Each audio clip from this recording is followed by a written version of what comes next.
sur ce nul logique. Moi, j'ai quand même l'impression que les Niçois, que le but de Diakité, il tombe un peu comme ça, comme par miracle.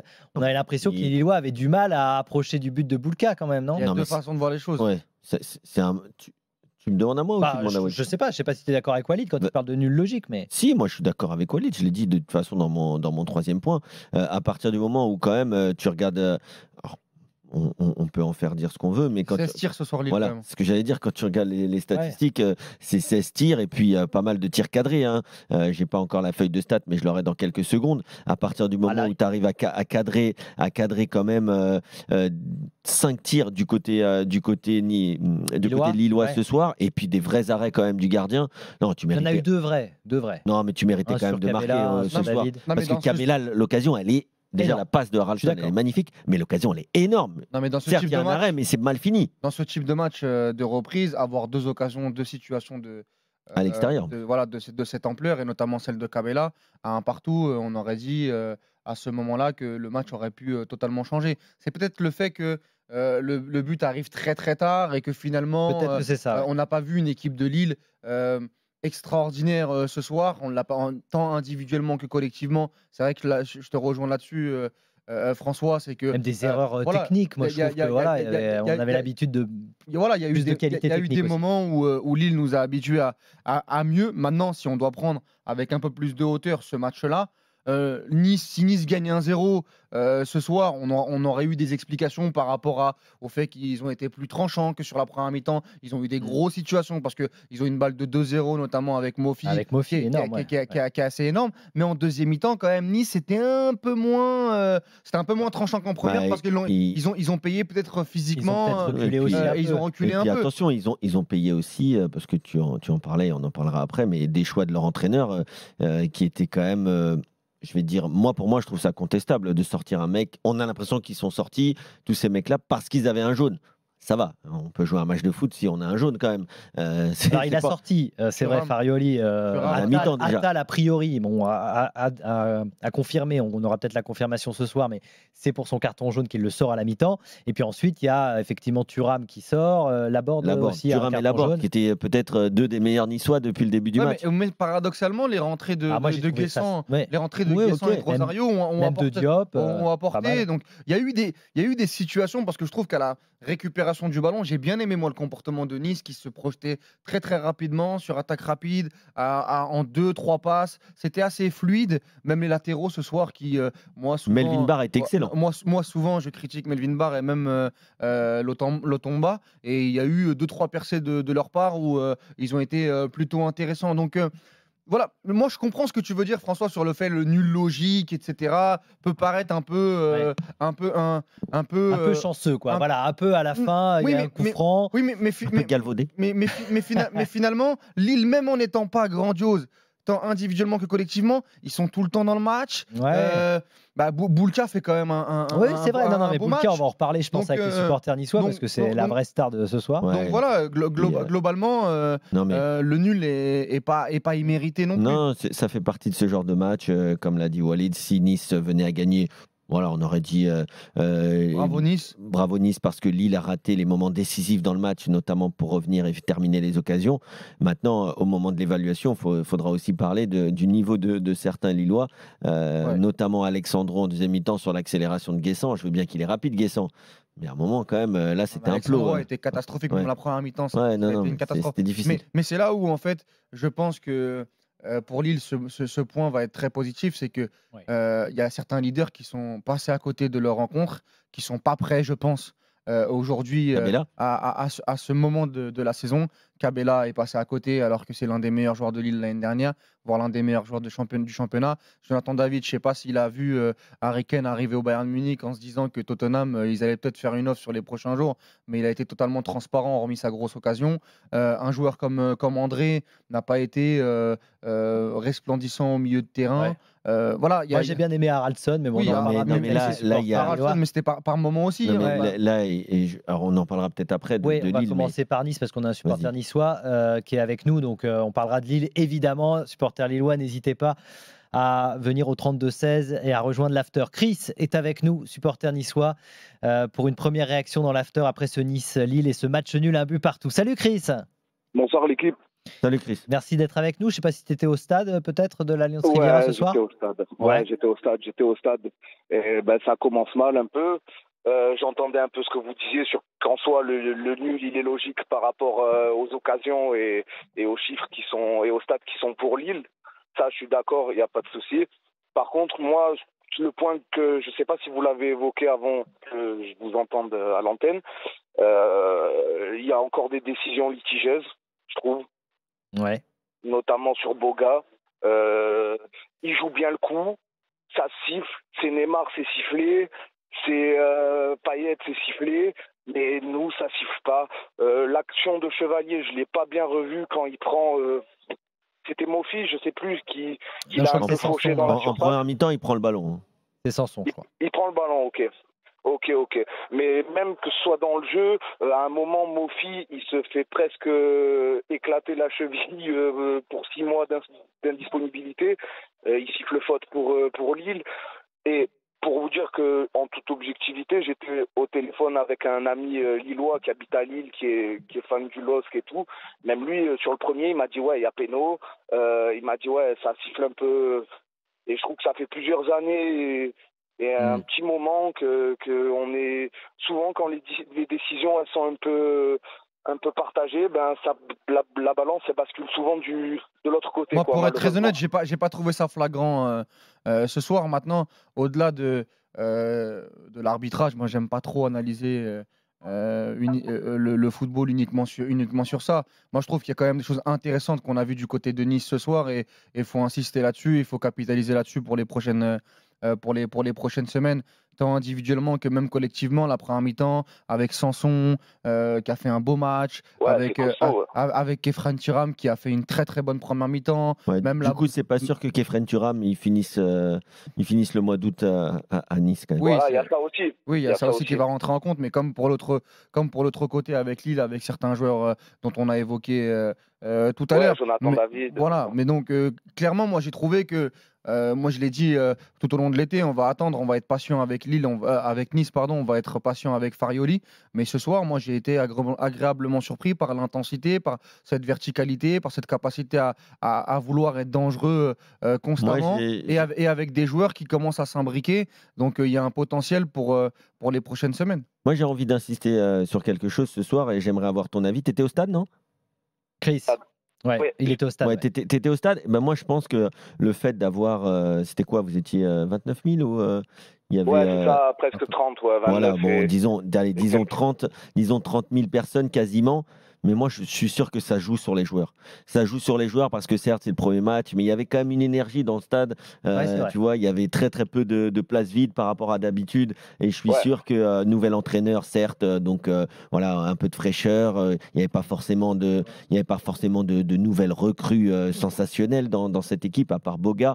Et puis du coup, la titularisation de Sanson. Non, je veux dire sensationnel. Il y a eu, on va dire, le coup Boulka titulaire et Jérémy Boga. Maintenant, j'ai bien aimé vraiment l'énergie dans le stade et j'ai l'impression que ça s'est retranscrit sur la pelouse, comme a dit Walid, sur une très très grosse première mi-temps, même si en seconde. Moi, je sais pas ce que tu penses, mais moi, je suis pas fan quand même du choix, notamment de sortir Kefren Turam dans ce match. Je sais pas si c'est parce qu'il avait vraiment un carton, mais j'en avais vraiment l'impression. Je trouve qu'il était vraiment au-dessus et j'aurais bien aimé le voir. Presque finir le match ou au moins pas sortir si tôt. Chris ? C'est le deuxième point que je voulais évoquer un peu avec vous, c'est les changements. Déjà, Rosario, il est pas bon, franchement, il est lent, je trouve qu'il casse le jeu. Alors, je suis pas un grand fan, mais il a pas été mauvais sur son entrée, moi je trouve.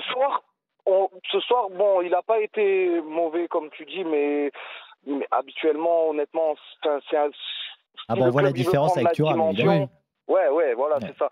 Mais si le club il veut prendre la dimension qu'il veut, c'est des joueurs qui posent des de toute façon, le président a dit en début de match que il s'attendait, il voulait au moins 4 recrues avant la fin août. Donc cet effectif va encore bouger, va encore s'améliorer. Et oui, il y a des poids morts dans cette équipe ou dans cet effectif qu'il va falloir rétrograder dans la hiérarchie pour améliorer ton équipe. Hein. Alors, j'aimerais qu'on remercie Chris. Chris, merci beaucoup d'avoir appelé le 32-16 parce qu'il y a d'autres supporters qui veulent réagir également après ce match nul entre Nice et Lille. Il y a Gérard qui a fait le 32-16 dans l'after. Salut Gérard. Ouais, bonsoir tout le monde. Merci beaucoup de nous avoir appelé. Supporter niçois également. Tu étais également au stade, hein, c'est ça? Ouais, j'étais au stade également avec ma fille. C'est ma fille qui m'a fait cadeau du billet d'ailleurs. Il y avait toute la ville de Nice au stade, elle est gentille, ta fille. Moi, j'habite Villeneuve-Loubet à côté de Nice. Okay. Moi, sur le match, la première mi-temps, j'ai vu une première mi-temps assez équilibrée dans le jeu. Le but niçois, il a peut-être un peu concrétisé les actions un peu plus claires côté niçois. Mais par contre, en seconde mi-temps, je ne sais pas si vous avez vu le même match que moi, mais on a pratiquement assisté à une attaque-défense. Dans les 20 dernières minutes, c'était attaque-défense. Les Lillois qui attaquaient et on jouait plus au ballon. On n'arrivait même plus à faire 3 passes successives. C'est pour ça que je disais que Gérard, que j'étais pas fan forcément des changements, et notamment même de la sortie de Laborde qui a apporté quand même. Alors certes, il est pas mal rentré, hein, Guessant, il a amené de l'impact et de la vitesse, mais je sais pas, j'ai trouvé que à partir du moment où il a fait ces changements-là, ça n'a pas aidé son équipe à garder une forme de contrôle ou de sérénité. Exactement. Moi, j'ai regardé les joueurs lorsqu'il a fait. Quand on a vu du côté de la tribune, on était avec ma fille, on a vu.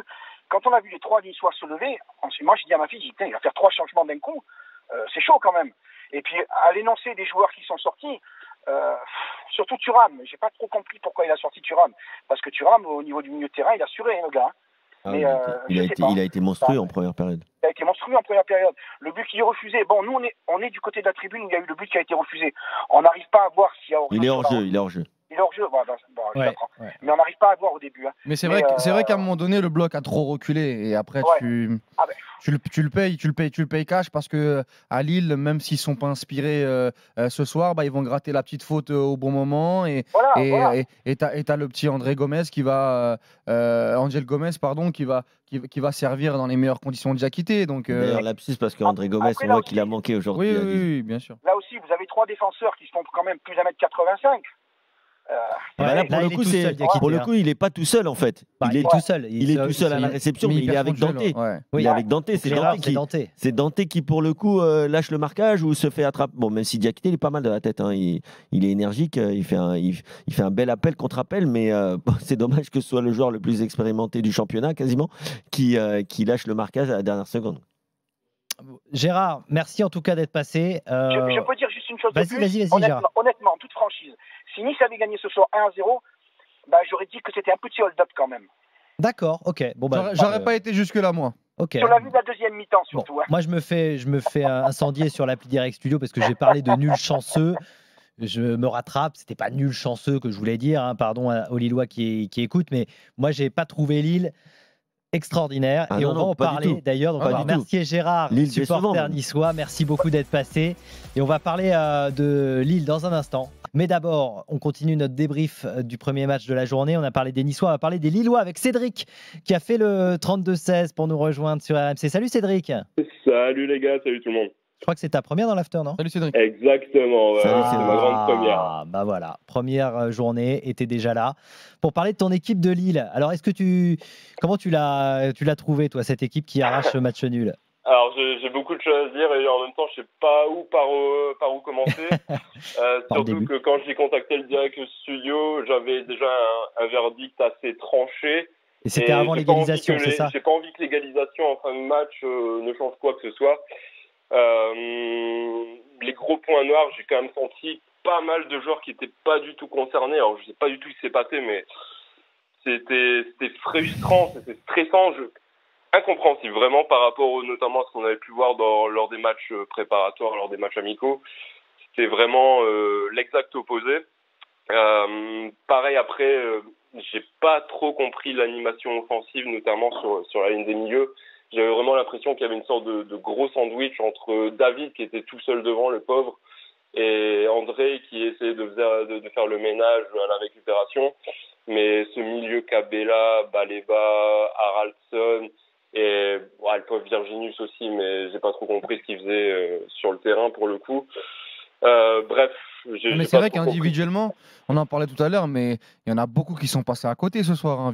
Le petit Virginius, il a pas saisi sa chance. Bon, il est jeune, donc on va pas on va pas le critiquer plus que ça, mais Baleba, que moi j'aime beaucoup aussi, pas ouf ce soir.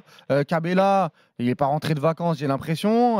C'est pas le Cabella qu'on a eu. Parce que quand tu parlais tout à l'heure de comportement, j'ai pas senti Cabella concerné et connecté ce soir comme d'habitude. André, qui est ton capitaine, ton leader, la même chose. David, bon, c'est la première occasion en première mi-temps, c'est petit enroulé là, et en deuxième, mais c'est pas tranchant, c'est pas le David qu'on connaît. Derrière Alexandro, c'est très très compliqué. J'ai pas envie d'être méchant avec lui, mais sur la première mi-temps, c'est un handicap. C'est un handicap sur la première mi-temps. Donc ouais, ça fait beaucoup individuellement. Ouais, moi je trouve aussi que cette équipe de Lille, elle est décevante, mais j'ai rien à reprocher à l'entraîneur pour le coup, parce que à partir du moment où tu perds quand même José Fonte, même si certes c'est pas un joueur qu'il fallait forcément garder absolument au vu de son âge, mais tu perds quand même José Fonte qui était le taulier de ta défense depuis quasiment 5 ans. Derrière, là il n'y avait pas Umtiti qui était blessé. Oui, il n'y avait pas Umtiti, mais il va arriver. En tout cas, en l'occurrence, si tu compares à l'année dernière ce qu'on a connu, donc tu n'as pas José Fonte, tu n'as pas Diallo qui est blessé également, et au milieu de terrain. Même Ismaili, c'est son premier match, on voit que c'est une machine quand même qui a besoin de rentrer un peu dans son championnat. Et après, au milieu de terrain, franchement, la différence avec l'an dernier, aujourd'hui, c'est catastrophique, quoi. Je veux dire, si tu compares les deux milieux de terrain, même si je trouve que Baleba, c'est un joueur qui a énormément de talent, mais là, il te manque les deux André, les deux Gomez, ou je sais pas comment on les appelle. Gomez est rentré, Gomez est entré, c'était beaucoup mieux. Mais surtout, on peut dire merci à l'entraîneur de Nice d'avoir sorti Thuram. Oui, d'accord. Là, tu rejoins Kevin et Walid. Je pense que c'était incompréhensible, mais je pense que ça nous a vraiment donné une énorme bouffée d'oxygène pour reprendre un petit peu le contrôle du match qu'on avait perdu quand même depuis bien longtemps, et surtout cette fameuse bataille du milieu. Qui était un petit peu ce qui allait décider de la tendance du match. Là, c'était clairement. Après, Cédric, il y a des supporters lillois comme toi sur l'appli Direct Studio qui ont bien aimé, par exemple, l'arrière droit, Thiago Santos, en disant c'est très prometteur. Et Haraldsson, dont on a parlé un petit peu avec Walid, il passe incroyable, qui a quand même du ballon, quoi, qui est quand même assez intéressant. Du ballon, mais j'étais un peu comme Walid et comme beaucoup d'autres, on était quand même assez hypé par Haraldsson, notamment sur les matchs préparatoires. Ouais. Mais un peu déçu là. Après, il va pas te sortir l'équipe tout seul. Il va pas te sortir l'équipe. C'était compliqué quand même. Ça a été compliqué au début. Mais là, c'était collectif, c'est-à-dire que match, les individualités, notamment, qui doivent être fortes, c'est-à-dire sur la colonne vertébrale, les défenseurs centraux, le milieu de terrain et l'avant-centre, n'ont pas aidé. Il y a que Chevalier qui derrière a essayé d'être présent, même si sur le but il peut pas faire grand-chose parce qu'il la touche. Le piqué, il la touche. Donc c'est bien fini par. Il a la limite sur le duel avec Sanson aussi. Ouais, mais bon, après, il joue le ballon. Mais pour revenir sur les deux recrues prometteuses, Haraldsson, c'est vrai qu'il a été un peu brouillon en début de match, mais sa passe qui fait pour Cabella peut changer le cours de la rencontre. Et moi, ce qu'il fait là sur cette action, c'est totalement mon football. Cette passe cachée pour Cabella. Cabella, il doit casser la cage tous les jours. Et il arrive avec une nonchalance dans la surface de réparation. C'est pas normal, 1-0 à ce moment-là du match. Et le petit Thiago Santos, un peu brouillon, mais une vraie pile, toujours de force de proposition, beaucoup de personnalité. Et donc je pense que sur les prochaines semaines, sur ces deux jeunes joueurs, on risque d'avoir des belles choses du côté de Lille. Mais il faut être un peu patient. Alors, on a évoqué Boulka, on nous dit sur Direct Studio, on parle pas assez de Boulka, on l'a dit quand même, le gardien niçois qui avait fait un gros match et qui a permis à Nice quand même de conserver son but, sauf sur Diakité, là il peut absolument rien faire, mais on a senti que les Niçois étaient derrière lui. Les arrêts de David les deux arrêts de David et l'arrêt de Cabella, il est là. Moi, je l'avais dit, il prend de la place dans la surface. Je l'avais dit hier avant-hier, moi, Boulka, à chaque fois que je l'ai vu, bon gardien, je trouve. Très très grande envergure en plus. On va remercier Cédric en tout cas d'être passé. Merci beaucoup pour ta première. Merci à vous. Et n'hésite pas à revenir. Juste pour conclure, je vais te dire qu'au final, avec une purge comme ça de la part de Lille, sortir avec un partout à Nice, au final, c'est plutôt encourageant. Un bon résultat. C'est un nul heureux alors. On va dire chanceux mais heureux. Il faut vraiment le voir comme ça.